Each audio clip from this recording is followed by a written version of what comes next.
celebra nuestros 25 años con la tercera temporada de Colofón, un podcast de Fundación La Fuente en el que conversamos con personas que aman los libros y transmiten el placer de la lectura.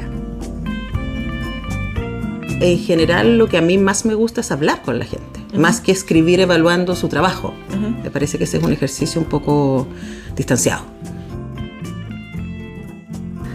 Hola, les doy la bienvenida a una nueva entrevista. Soy Carolina Iglino y hoy me acompaña Antonella Esteves, periodista, académica, actualmente es directora de Radio UNIAC, donde suele estar al aire y haciendo entrevistas de lunes a viernes.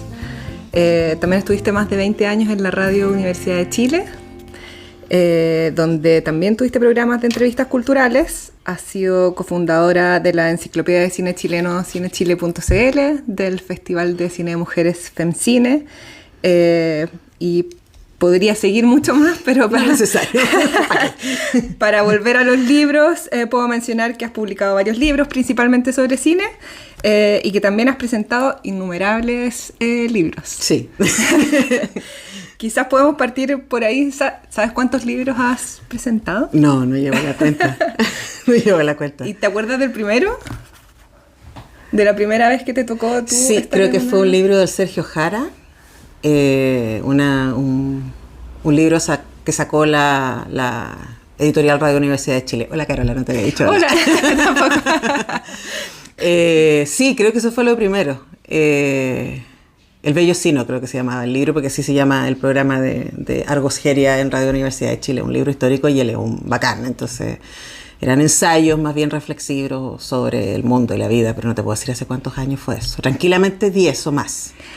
¿Y de ahí te empezaron a llamar mucho para presentar libros? ¿O hubo algún momento en el que eso explotó a lo que es ahora? No tengo idea, la verdad. No, es como que de repente, a mí me da risa porque la gente cree que yo tengo un plan.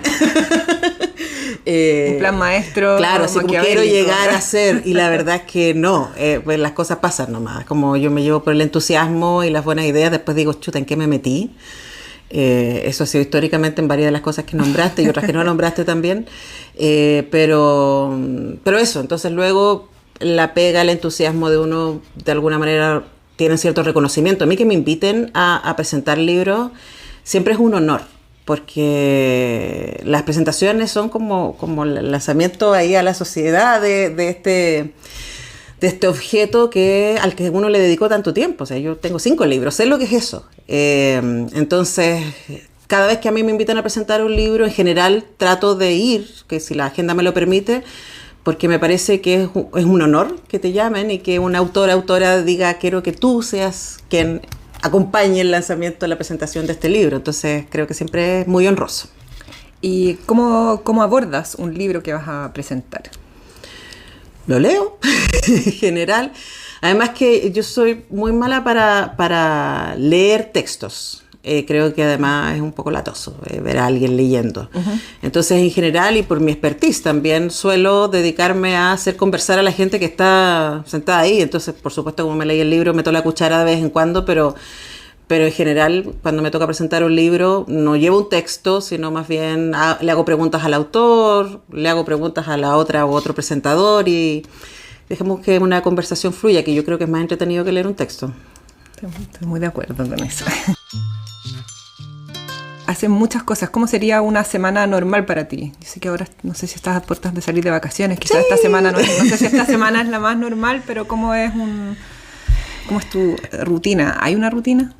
Hay una rutina, sí, porque estoy al aire de 10 a 12, de lunes a viernes, entonces eso es una rutina. Normalmente a las 9 estamos en la radio, tenemos reunión de pauta con el equipo de Radio UNIAC, que somos poquitos, somos 4, ahora tenemos 3 practicantes este año, me tiene súper contenta, y también trabajamos mucho con alumnos y alumnas de distintas escuelas, pero especialmente de periodismo. Entonces a esa hora nos ponemos de acuerdo qué está pasando durante el día, luego tengo 2 horas de programa. Este año voy a estar haciendo clases 2 veces a la semana, a las 12, guiando tesis, o guiando más bien investigaciones de alumnos de audiovisual que están preparando su tesis, que es algo que a mí me encanta hacer, me encanta acompañar investigaciones. Y normalmente tengo muchas reuniones. Dependiendo del día, a veces tengo alguna actividad en la tarde, hago clases en el magíster de cine documental de la Chile el primer semestre y en el diplomado de crítica feminista de la Católica el segundo semestre. Entonces a veces como también hay eso, clubes de lectura, cosas así varias, pero trato de en la tarde por lo menos dejarme un par de horas para leer. Y me doy cuenta que si no lo hago me pongo de muy mal humor. ¿En la oficina o ya en tu casa? No, en mi casa. ¿Tienes un espacio en tu casa donde sueles leer? O toda mi casa es un espacio para leer. ¿Cómo es? Pero es un lugar lleno de libros. Ajá. De hecho, ya no tengo paredes. Me compré un cuadro hermoso y no tengo dónde colgarlo. Está lleno de libros. Tengo la fortuna de que por mi trabajo me regalan muchos libros, me llegan muchos libros. Y sí, tengo un sillón que es como el sofá más cómodo y ahí con mi gata nos tendemos a leer. ¿Cuántos libros tienes en tu velador, si es que tienes libros en tu velador? ¿O tienes algún lugar en tu casa donde acumulas los libros por leer, por decirlo? Debo tener unos 8 ahora. Ya. Sí, tengo ahí como los que se vienen. Ya, los futuros, no son los que estás leyendo actualmente. También hay algunos como que, por ejemplo, estoy ahora leyendo la biografía de Margaret Atwood y voy como en la mitad, pero se me cruzan otras cosas. Y ahora que estoy de vacaciones, para mí vacaciones también es leer cosas que no tengo que leer, que quiero leer.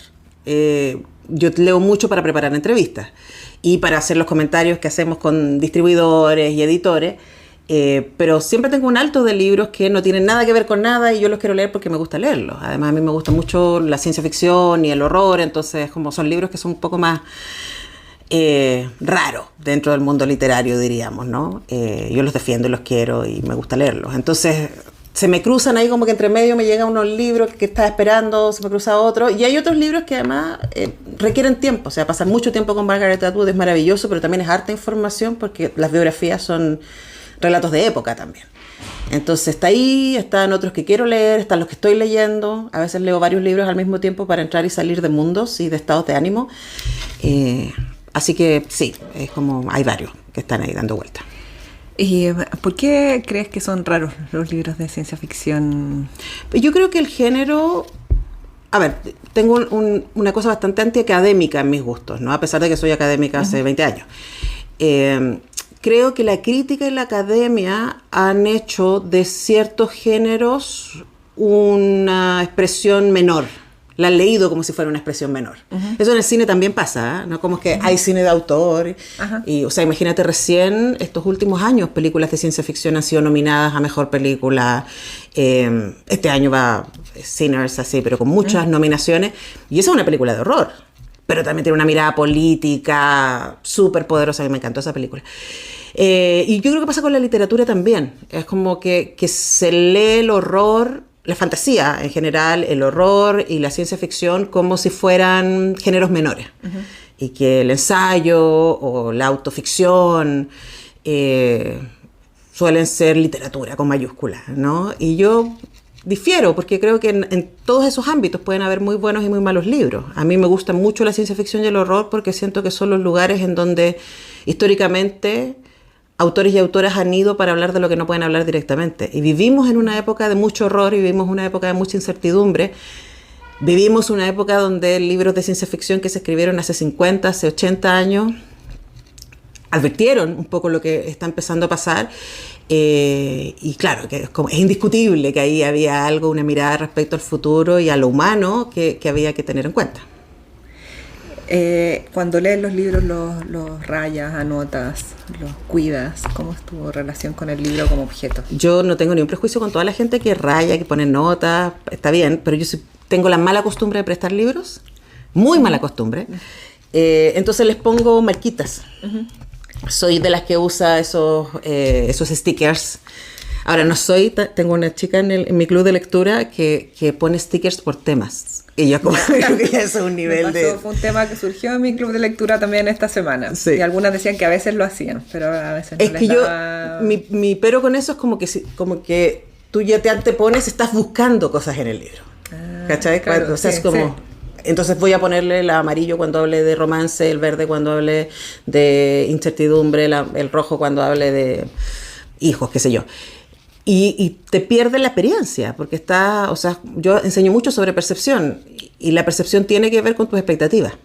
Entonces hay cosas que te pierdes por estar buscando algo específico. Entonces a mí me gusta poder estar lo más abierta posible. También no leo haciéndome preguntas.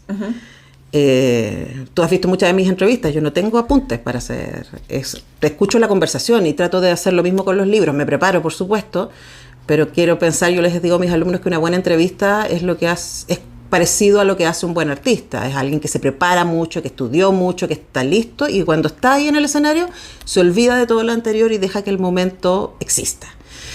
Para mí esa es la clave y cuando leo trato de que eso suceda también. ¿Con qué me va a sorprender el autor o la autora? ¿Siempre has tenido esa aproximación a la lectura y a las entrevistas? No, yo creo que lo he ido aprendiendo. Yo creo que cuando uno es más chico tiende a querer probar más cosas, que tiende a querer controlar más cosas.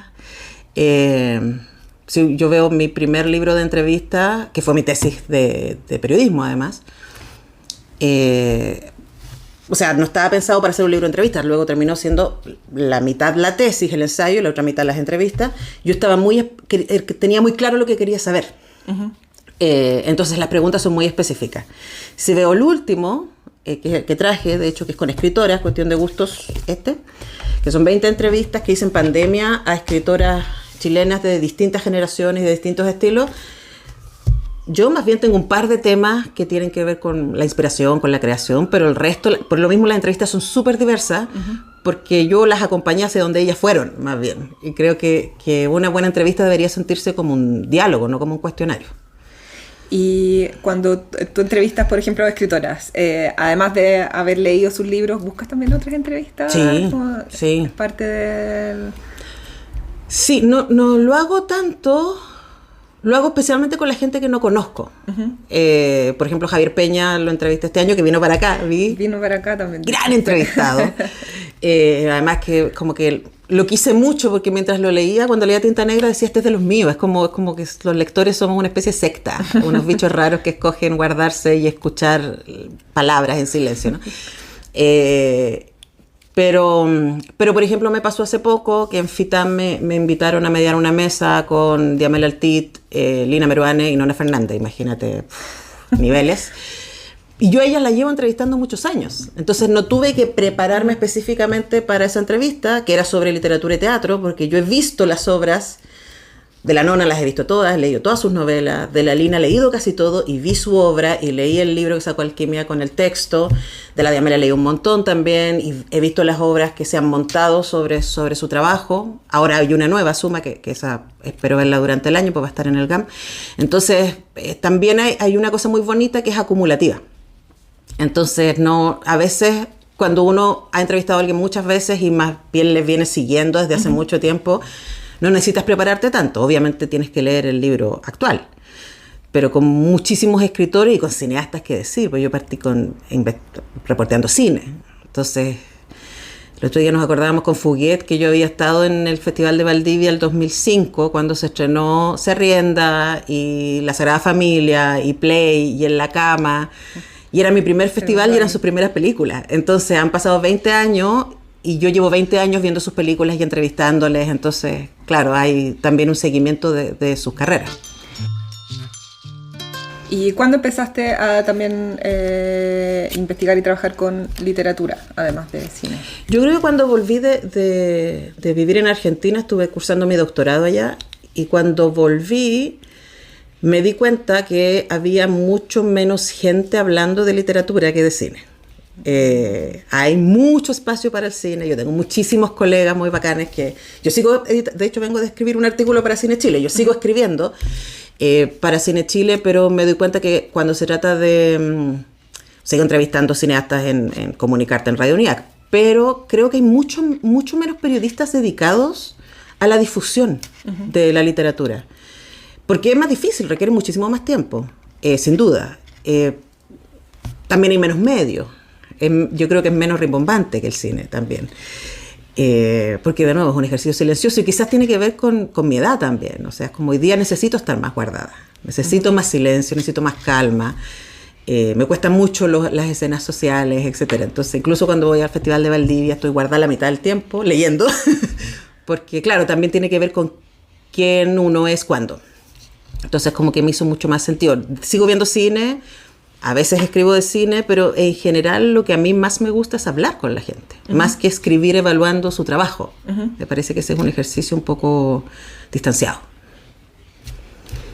O sea, finalmente lo que más disfrutas es las conversaciones, las entrevistas con las personas que crean... Me parece que es un privilegio, o sea, me parece que es un lujo. O sea, mi trabajo diario es todos los días hablar con 4 personas que son más inteligentes que yo y que saben más que yo. Entonces me parece que eso es un lujazo, y es un lujazo hoy día. O sea, Radio UNIAC también se levanta como una opción en un país que no tiene ninguna radio dedicada exclusivamente a la cultura, las artes y las humanidades. ¿Cómo puede ser que en Chile no haya ninguna radio dedicada solamente a la cultura y las artes? Incluso de donde yo vengo, que es Radio Universidad de Chile, hay espacios sin duda de cultura, pero son muy específicos al interior de su programación, que es mucho más diversa, que yo la celebro. Yo sigo escuchando Radio Universidad de Chile, sigo siendo auditora de mi gente allá. Pero me impacta mucho que no haya, que en la prensa escrita cada vez hay menos espacio, que hay por ahí un par de webs que se mantienen con mucho esfuerzo de parte de sus gestores. Lo conozco bien porque Cine Chile también es parte de eso, pero me llama la atención que haya tan poco espacio, ¿no? Y que se diga que a la gente no le importa la cultura, y es como, hola, anda a darte un... Bueno, enero. O sea, es como, no había entradas para nada en Teatro 1000, en off, bueno, aquí Licura es fabuloso porque es gratis. Anda a darte una vuelta, ¿qué te voy a decir a ti? Pues, a La Furia. O sea, está repleto, a la gente sí le interesa la cultura. Y yo creo que por eso algo como Grandes Infelices se transformó en una referencia, porque habemos muchos muy huérfanos de contenidos que nos interesen, de encontrarnos con. Hice 14 años La República de las Letras, que era un club de lectura con amigos, que se transmitía por Radio Universidad de Chile, y a mí siempre me conmovió mucho los comentarios de la gente sobre lo que hacíamos, y sobre esta idea de que, por supuesto, éramos 4 amigos hablando de libros que nos entusiasman, y la gente decía, es como, es muy grato sentirse parte de esa mesa. Y decía, ese es exactamente el punto. Y me parece tristísimo que haya tan pocos lugares para encontrarse, especialmente en un mundo que está tan radicalizado. Yo creo que la experiencia artística es un lugar donde nos podemos encontrar, independiente de dónde vivas, independiente de cómo votes, independiente si leemos ambas el mismo libro o vemos la misma película, más si estamos en el teatro y estamos teniendo una experiencia comunitaria in situ, ¿no? Hay cosas que nos conectan, y yo creo que hoy día eso es urgente. ¿Y tú crees que las redes sociales han cambiado un poco la forma en la que se hace, no sé, pues, difusión cultural? Si ha aportado o si al revés. Yo creo que las dos cosas. Yo estuve investigando hace un par de años el fenómeno de los influencers, porque armé un ciclo en la Biblioteca Nacional con Bookstagrammer, entrevistando a escritores chilenos. Me daba mucha curiosidad que iba a hacer algo lecturas, ponte tu Pluma de Mujer, o La Vieja del Lenguaje, o El Soy. Todos ellos fueron parte del Atenea, fueron todos partes del ciclo, pero yo los escogí porque era gente que yo me di cuenta que efectivamente leía. Una de las cosas que está pasando también con las redes sociales es la superficie, mucha superficie. Entonces uno ve muchos bookfluencers que, no sé si te ha pasado, que dicen, esta es mi próxima lectura, ¿cierto? Sí, y hacen un lindo reel espectacular, y después pasan la semana y tú quedas como, ¿y ahí? ¿Qué pasa con el libro? Y pasamos a la siguiente lectura, y pasamos a la foto con el desayuno de los autores, y pasamos al evento, y es como, ya, pero ¿dónde está el ejercicio? ¿No? Y este grupo, que fueron 8 influencers del libro, fabuloso. O sea, yo aprendí un montón, además porque a estas alturas me fascina escuchar otras perspectivas. Entonces estuvo la Nona Fernández, estuvo la Letra Buco, estuvo el Andrés Montero, Juan Pablo Sutherland, Zambra, de verdad gente muy bacán que amorosamente aceptó la invitación mía y de la Biblioteca Nacional para este evento. Y los cabros hicieron unas preguntas que a mí jamás se me hubieran ocurrido. Entonces yo lo disfruté mucho, porque fue otro tipo de conversación distinta a la que yo tendría con estos escritores. Entonces yo creo que las redes sociales han permitido generar comunidades han permitido tener una relación mucho más directa con las audiencias. Han permitido que muchos escritores también, escritoras puedan tener una relación súper como personal. O sea, pienso en el Pancho Ortega, en la Fran Solar, que son también, que usan mucho las redes sociales para comentar cosas, para movilizar cosas. Pero también, como todo, porque es una herramienta, no es culpa de la red social, también dan mucho espacio a la superficie. O sea, me ha tocado estar en estrenos de cine donde está lleno de influencers haciendo reels y sacándose fotos, y cuando parte la película no paran de hablar. Y uno así como, ¡oh! Y uno es una señora ya, como que Dios. Es que tienen otra relación, pues, no sé, para los jóvenes es como normal sacar el teléfono adentro del cine. Y hablar. Entonces es como, ¿qué haces aquí? Es como, ¿para qué viniste? O sea, por último, ven, estuve acá, pero si no te interesa ver la película, déjame verla tranquila. Es ahí se me sale todos los señoras que llevo dentro.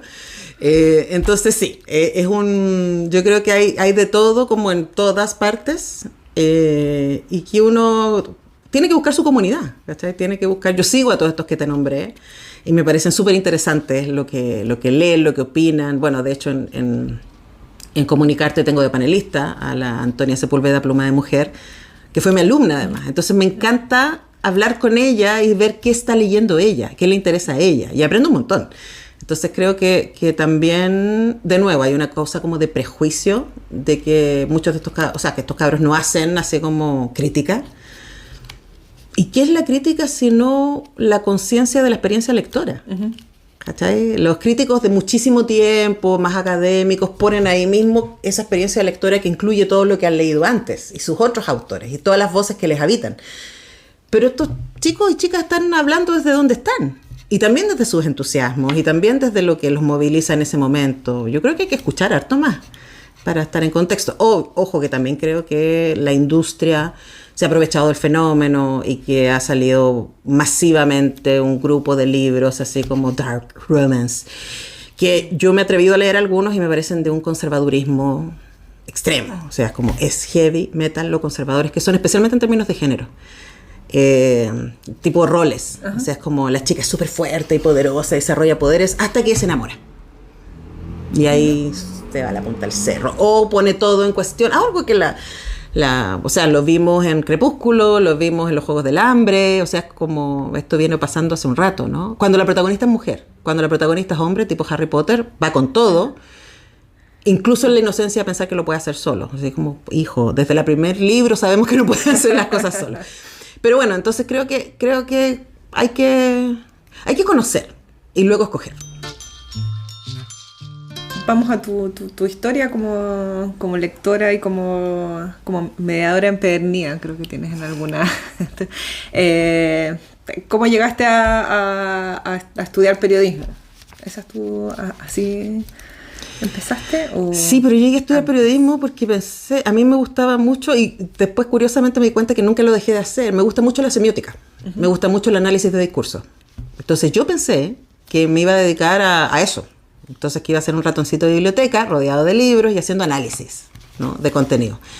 Luego todas mis tesis han sido eso también, y muchas de mis investigaciones y mi taller es sobre percepción y discursos de género. Entonces curiosamente nunca dejé de hacer eso. Y estando ahí me enamoré del periodismo porque me di cuenta que básicamente nosotros somos como... Era una niñita evangélica en esa época además, entonces como la verdad os hará libres, ¿cachai? Entonces creo que, especialmente hoy día, la responsabilidad de llevar contenidos veraces y cercanos a las personas permite que esas personas tengan una mejor o peor calidad de vida. Es así de simple. O sea, las elecciones políticas que hacemos tienen que ver con la información y la emoción que tenemos sobre esa información. Eso explica mucho de lo que está pasando hoy día en el mundo. Entonces creo que el periodismo es súper importante para la calidad de vida de las personas, para la mirada que tenemos respecto a nuestra propia identidad, para cómo hacemos comunidad o no hacemos comunidad. Entonces no es algo que está pasando allá afuera en la tele, ¿no? Es algo que nos cruza, porque tú después le preguntas a la señora, ¿y usted por qué votó por? Y dice, no, pero es que... Y te empiezan a hablar de imaginarios que fueron construidos por un cierto tipo de periodismo, que a mí me parece extremadamente cuestionable y que en Chile está súper explicado por quienes son los dueños de los medios de comunicación. O sea, hay una agenda ahí.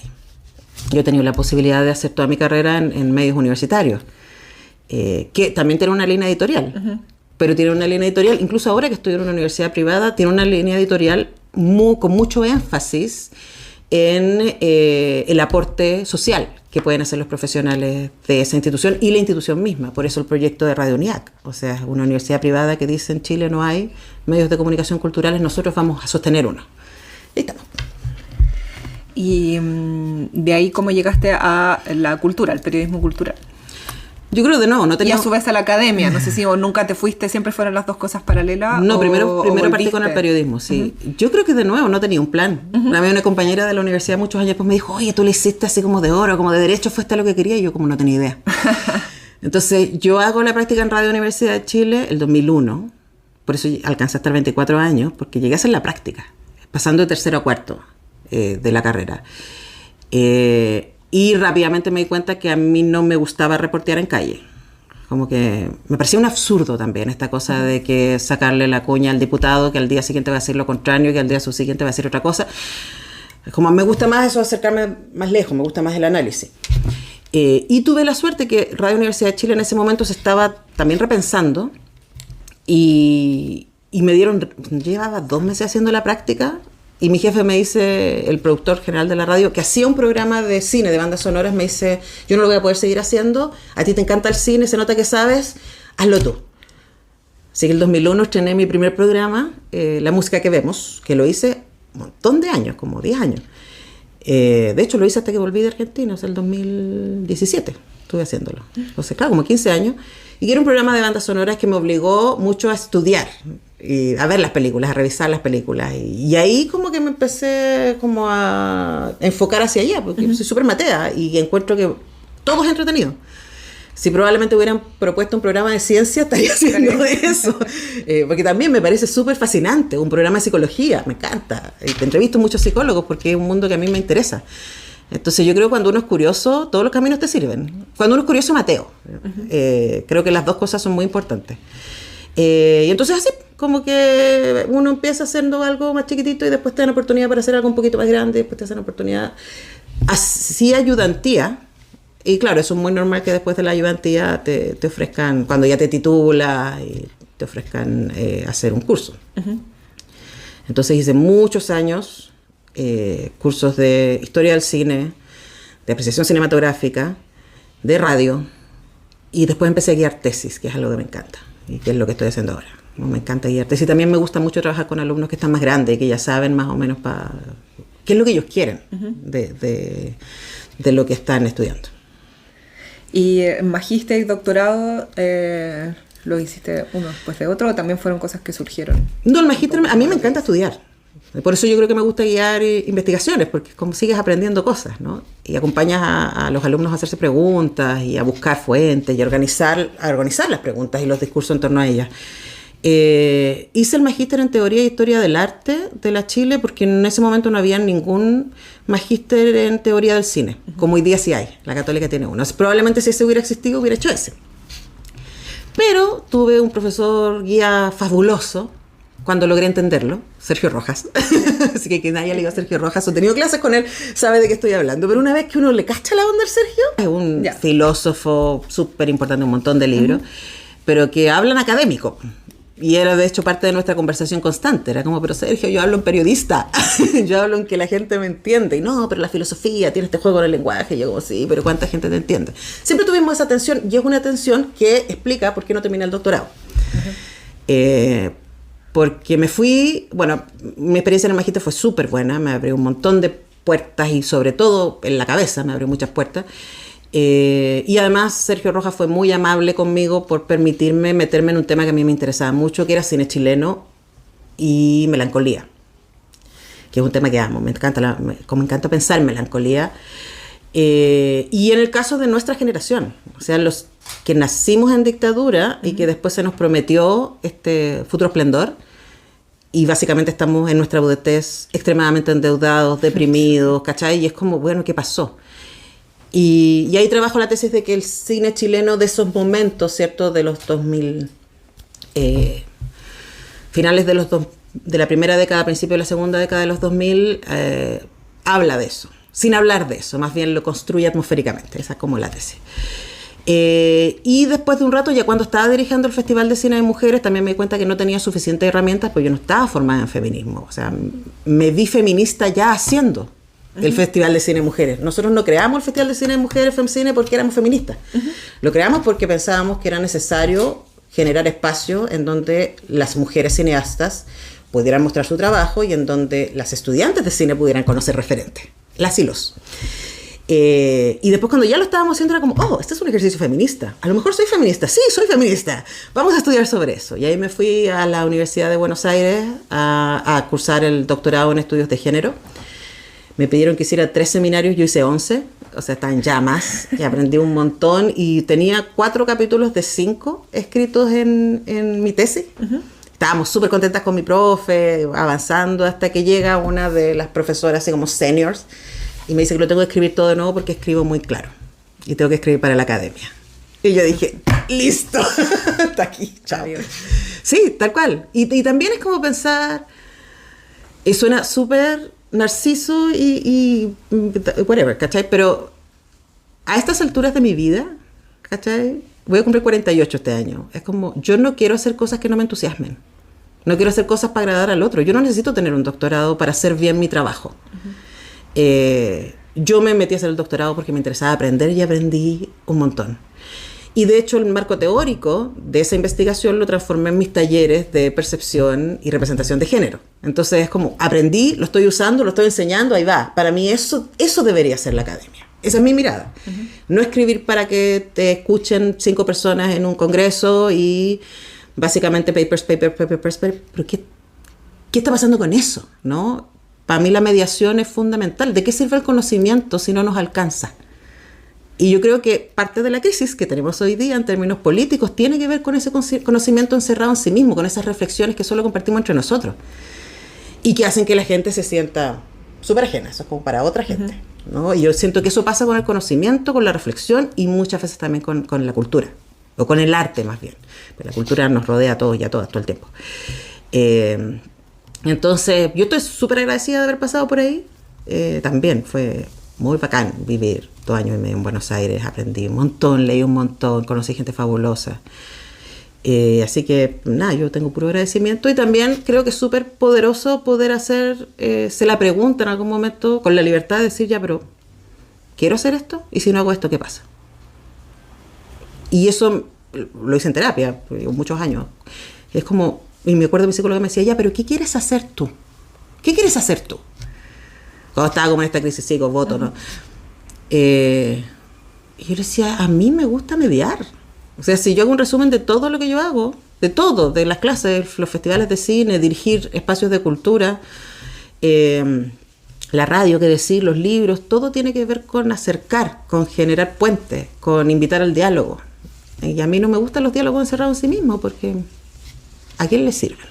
Además de tener los reconocimientos, que además también, si entramos ahí, es como la academia está evaluando, ¿cachai? ¿Qué significa una revista indexada? Y a estas alturas, ¿quién define? ¿Y cuánto de comercial hay en eso? También sabemos qué está pasando con algunas revistas. Entonces, como, no, a mí déjenme con el goce, que es conversar con gente brillante.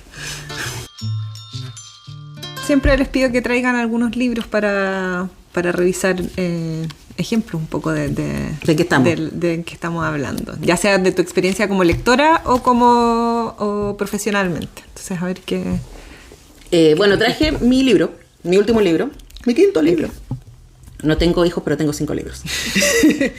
Que por supuesto no es comparable, pero lo sentí un parto.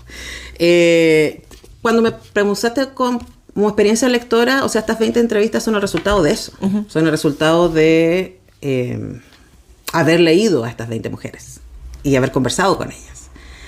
Yo de verdad creo que es un súper privilegio. O sea, el otro día cuando estaba ahí entre Diamela Altit y Lina Meruane y Nona Fernández, yo así como, ¿qué hago aquí? Así como, qué suerte ser yo. Y eso me pasa con todas ellas. Además que estas entrevistas fueron hechas en pandemia. Entonces veníamos con toda la revuelta en la cabeza, ¿no? Y la pregunta que cruza todo el libro, todas estas entrevistas, tiene que ver con cómo se escribe. ¿Cuál es el sentido de escribir?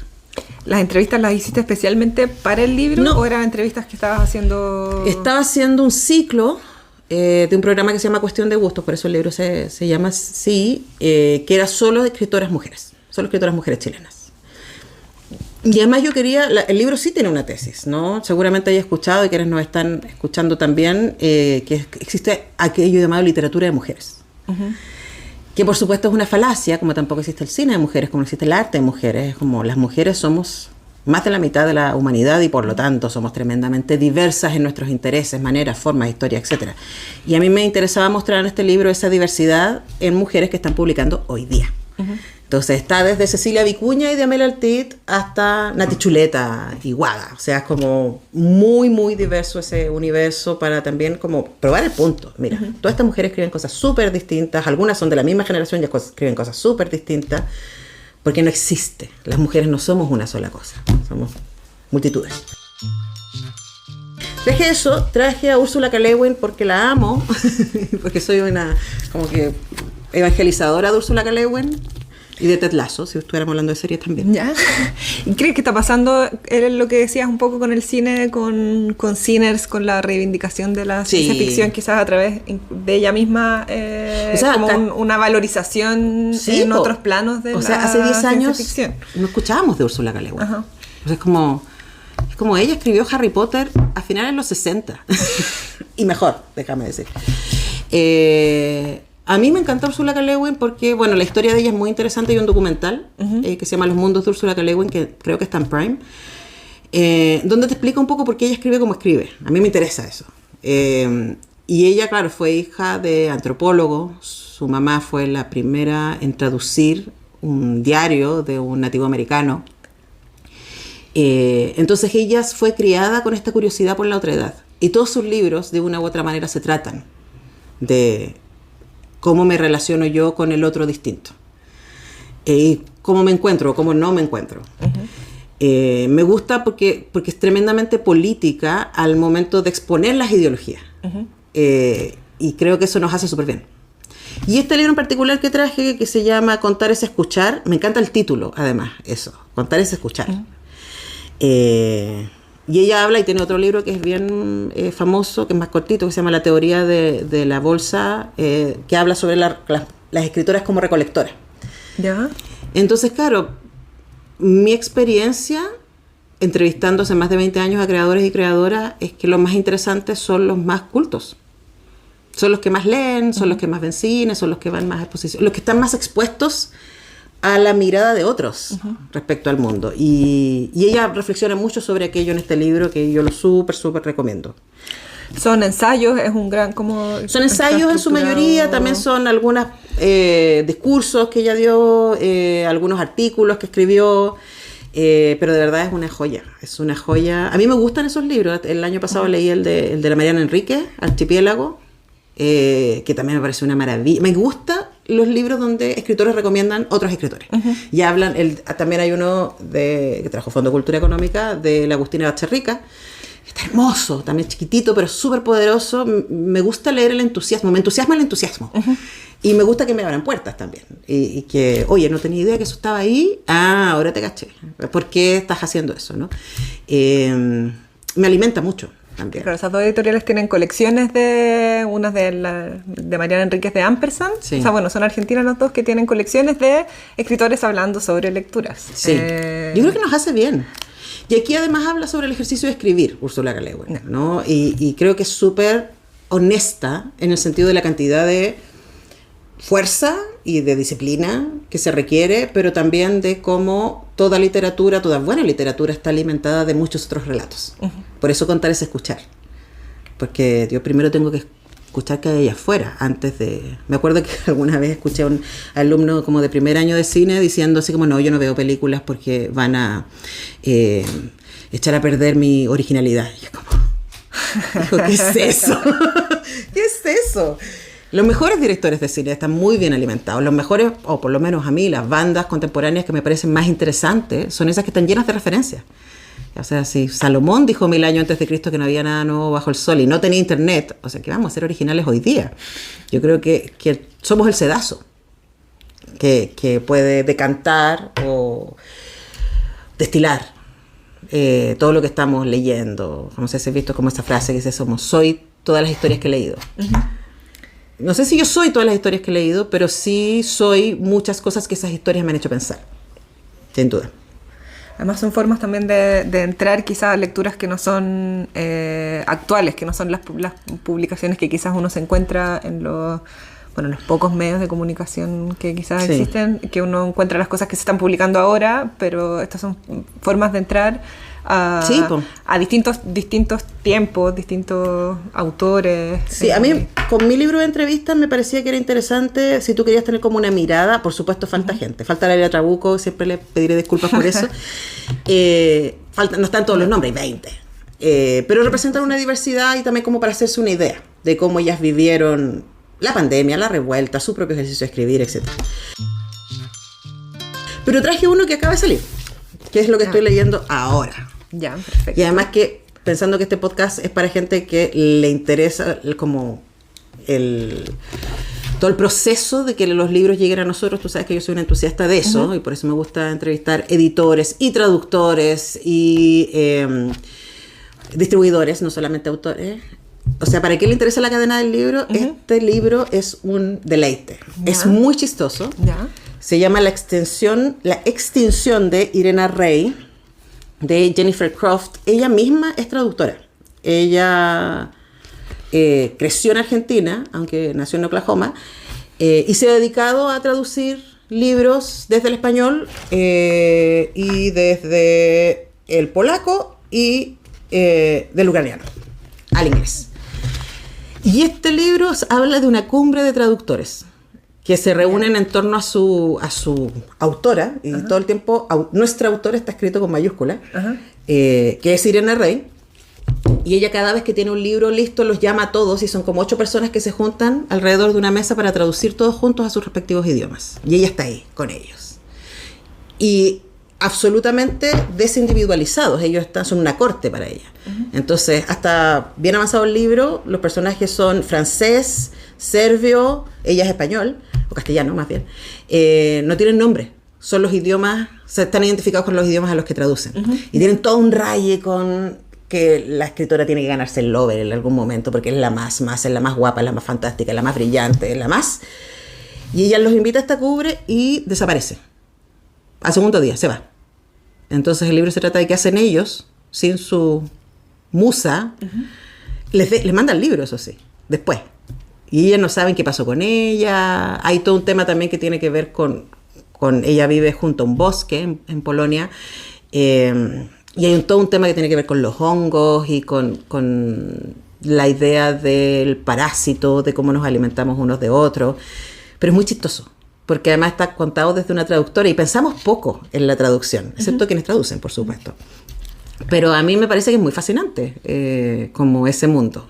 Y ahí ella como que se ríe harto de ese mundo, pero el libro es un policial a lo Agatha Christie, así como todo está el cuerpo, ¿cachai? Y todo lo que empieza a pasar con ellos y con sus identidades alrededor de esa ausencia. Todavía no lo termino, pero está súper entretenido. Salió recién, es novedad de enero de Anagrama. ¿Y qué cosas, por ejemplo, les pones banderitas en el caso de este libro? Si es que a las novelas en general les pongo pocas banderitas, porque es como que en general le pongo banderitas a aquellas cosas que es como, ¡uy, qué interesante esa idea! Como déjame darle una vuelta. Entonces, déjame ver a qué le puse banderitas acá.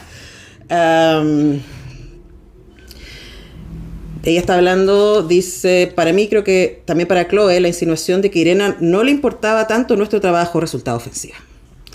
Como era de esperar. Alexis no pareció conmoverse, estaba demasiado emocionada con la hipótesis del secuestro como para que le importara. Era como si cada uno de nosotros hubiese empezado a escribir su propia historia sobre Irena, cada cual en su género predilecto. Alexis estaba escribiendo una novela de misterio, Chloe un psicodrama ilustrado inspirado en las crónicas de suceso, Freddy autoficción nórdica más discreta y aburrida. Me pregunté qué tipo de historia sería la mía. Y me pareció muy iluminador del espíritu del libro, ¿cachai? Como, de nuevo, la subjetividad y la percepción, como cada uno está en la suya y sin el control de la autora, sus pensamientos y sus derivadas respecto al texto que ella les dejó en polaco, se empiezan a difuminar. ¿Y después tú repasas las cosas o quizás también marcarlos tiene que ver con darle la importancia como en ese momento, aunque no necesariamente los vayas a revisar? No sé, hay veces sí, que si un libro ha sido muy impactante, después yo llevo bitácora. No soy tan disciplinada como debería, pero llevo bitácora porque se me olvidan. Ya. Entonces, como tú me decías, ay, ¿qué te pareció? Yo digo, me acuerdo de la sensación, ¿cachai? Pero no sé si te lo puedo contar. Pero hay algunos libros que sí siento, porque también este ejercicio de escribir a mano, además como que ayuda a decantar y a depositar y a hacer propio cierto pensamiento. Entonces hay libros, especialmente ensayos o cosas con los que sí hago como mi mini resumen. Y sin duda cuando entrevisto a alguien, o sea, si fuera a entrevistar a Jennifer Croft, antes de la entrevista revisaría todo lo que marqué. Ajá. ¿Y cómo es la bitácora que llevas? ¿Es como un cuaderno o es más desordenado que eso? No, un cuaderno, tengo varias. Tengo uno de cine, tengo uno de teatro y tengo uno de libros. ¿Cuáles son los elementos que van en esa bitácora? Básicamente, ¿qué me pasó? ¿Cachai? Porque no es para nadie, sino para mí. Entonces es como, ¿qué me dejó este libro? Porque yo puedo encontrar el resumen en Google, que no me interesa contar el libro, pero sí como, ¿qué me dejó pensando? ¿Qué rebotó? Hay algunos libros que escribo 2 páginas y otros que escribo un párrafo, porque no todos los libros son tan significativos, para uno. Entonces, eso también habla de quién es el lector en cuándo, ¿cachai? Entonces, eso, pero estoy súper atrasada. Es como que el 2026 voy bien, pero como me falta la mitad del 2025 que no me he puesto al día. Sí, voy a tener que revisar. Pero lo haces, lo harías, o pretendes hacerlo. No, sí, me voy a poner al día. Me voy a poner al día. Además, porque... me siento, sí, y además porque me siento responsable, porque mi pequeña comunidad en Instagram me ha escrito varias personas así como, oye, estoy esperando, lo suelo hacer todos los años, como de publicar, como lo que más me gustó, que ojo, no son los mejores. Cuando a mí me llaman de culto, por ejemplo, para como mis libros favoritos del año, siempre se ríe de mí el periodista, porque es como yo recomiendo libros que nadie más está leyendo, pero porque a mí me parecieron fascinantes. A mí no me interesa estar a la moda. Soy lo menos hype que hay. O sea, es como todo el mundo está viendo Strange Things y yo no la vi. Estoy viendo Fringe, que es del 2000. Estoy viendo la temporada que salió en 2009. Porque nada, insisto, voy por el placer. Pero para esto sí me parece que ya claramente este año estoy más cansada que ningún año anterior, porque lo de Radio Única ha sido muy intenso. Pero me sirve. Y me sirve también...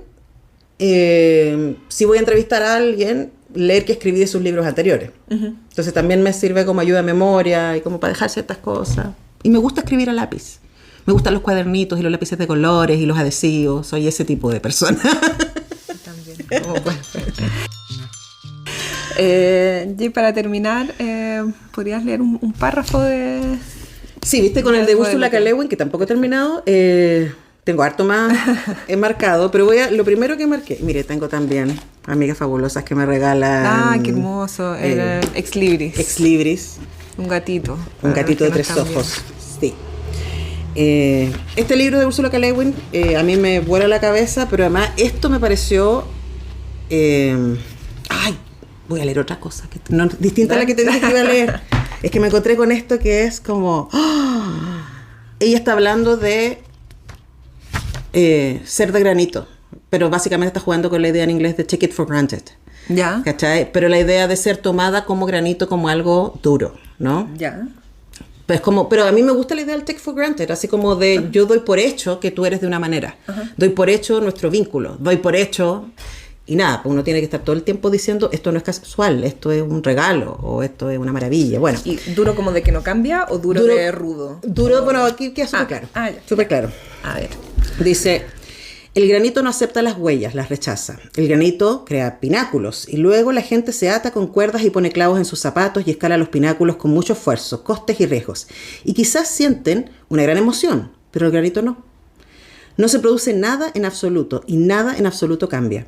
Cosas enormes y pesadas vienen y se instalan sobre el granito y el granito simplemente se queda en su sitio sin reaccionar, ni ceder, ni adaptarse, ni ser complaciente. Y cuando las cosas enormes y pesadas se mandan a mudar, el granito sigue en su sitio, igual que antes, exactamente igual, admirablemente.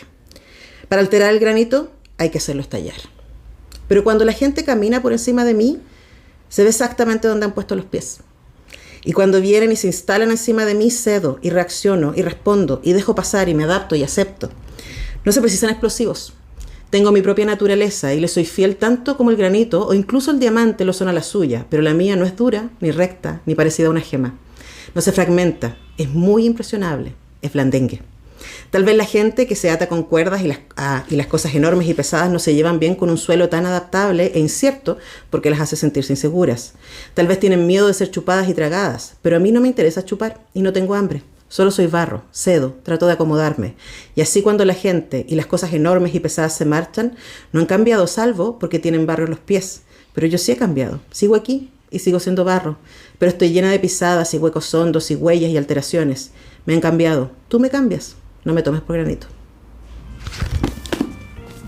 Se pasó. Úrsula K. Le Guin. Esto fue Colofón, un podcast de Fundación La Fuente.